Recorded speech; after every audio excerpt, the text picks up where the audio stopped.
Well, hi everyone. Several of you reached out to me asking me to comment on the resignation of Rhode Island D.O.T. Director Peter Alviti. He's going to be out of his position by the end of February 2026. And to that, I say good riddance, from my opinion, relative to how he's handled the Westbound Washington Bridge fiasco.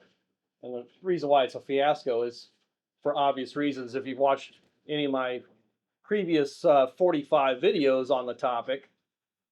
But what I'm going to tell you in this video is a few of my thoughts about his leaving and what it means for the future of Rhode Island DOT and the traveling public there in Rhode Island. I have no skin in the game aside from the fact that I've extensively researched all the issues that are apparent to me about the Westbound Washington Bridge. What started out as what I thought were purely engineering issues have now raised issues of potential corruption with the DOT and how they operate.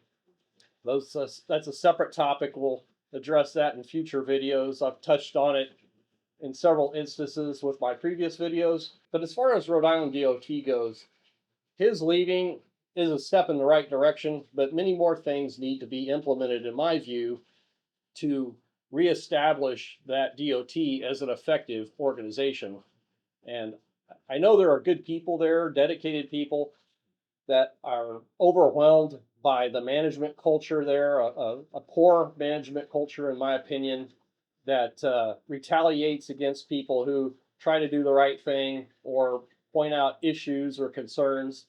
I've heard many stories that, while anecdotal, I believe are sincere.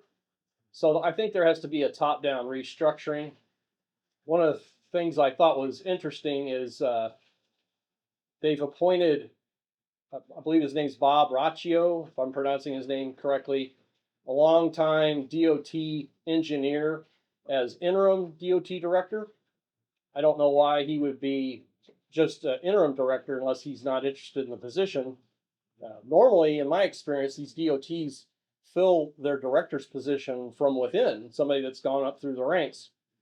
And as we know from Director Alviti's tenure, he was brought in because of his relationship with the labor unions. So I don't know if the governor's announced a nationwide search to find somebody who similarly has tight connections with the labor unions. I hope that's not the case. As I pointed out in previous videos, public infrastructure should be a matter of engineering and sound policy and not just overwhelmed with political considerations like I think they are in Rhode Island's case. But one of the things that makes me optimistic about the departure of Director Alviti is that he's been quite established as the spin doctor, chief gaslighter, in my view, on issues relative to the Westbound Washington Bridge and perhaps other issues. I've just focused on the Westbound Washington Bridge. He has great access to WPRO with that Gene Valicente program in the morning where he can spout things and go unchallenged. Same with WPRI. They had regular segments with Kim Kalulian where Alviti's just said obviously nonsensical things, in my opinion, with no follow up. But he wouldn't talk to other investigative journalists or reporters who would ask more in depth questions and certainly ask appropriate follow ups. So he was very selective in going to just friendly media outlets that helped him, in my view, perpetuate a false image of a caring, competent individual relative to Washington Bridge issues.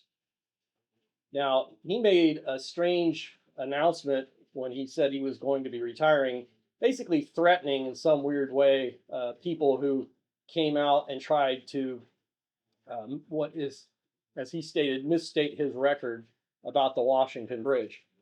And he's going to be deplatformed in a couple of weeks. He won't have the opportunity to go on WPRO or WPRI.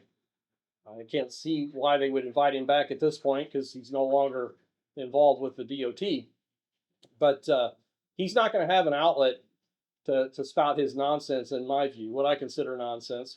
And interestingly, I think he has an opportunity to get a taste of his own medicine because he's fond of blaming people that he thought were either dead or long retired who had previous involvement with the Westbound Washington Bridge. And I'm, of course, referring to Mr. Laszlo Sigmund, a design engineer who was also involved with the construction of the Washington Bridge back in the late 1960s, where Alviti suggested that the design of the bridge was somehow bizarre and in some way deficient for its complexity, even though the state of Rhode Island knew what they were paying for and got well over 50 years of service out of the bridge. It was, as we know, the DOT's lack of maintenance and effective repairs that led to the surprise closure of the bridge in December 2023. So Director Alviti may soon find himself in the situation where political candidates, investigative reporters, other journalists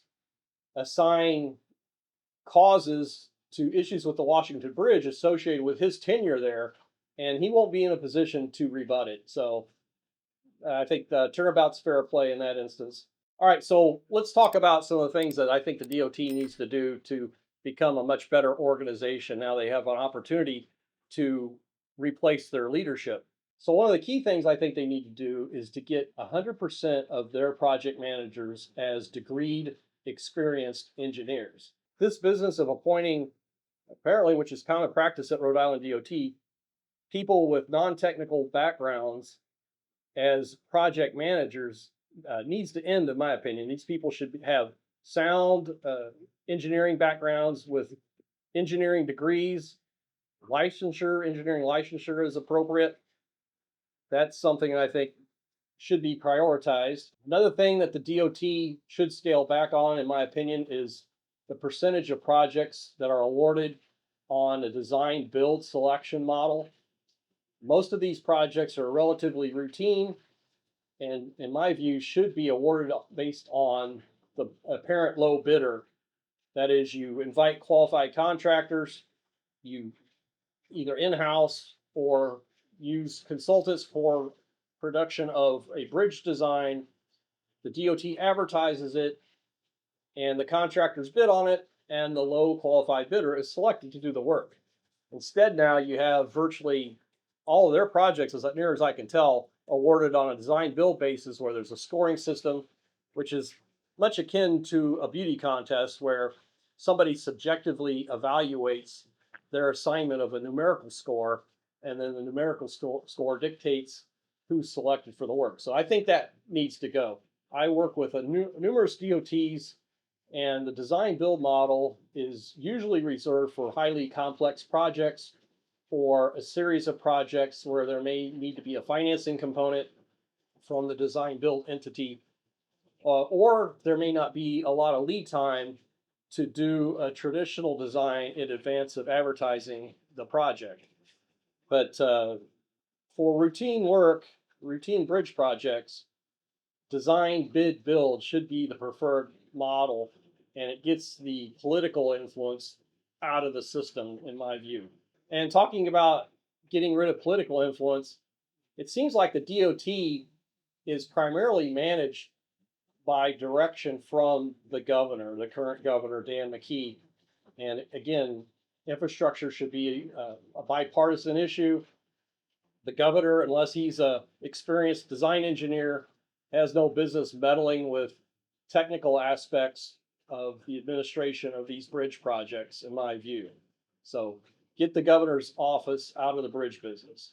Well, I'd be interested in what your thoughts are. Are you optimistic about the future of Rhode Island DOT and their projects going forward now that Director Alviti will soon be out the door?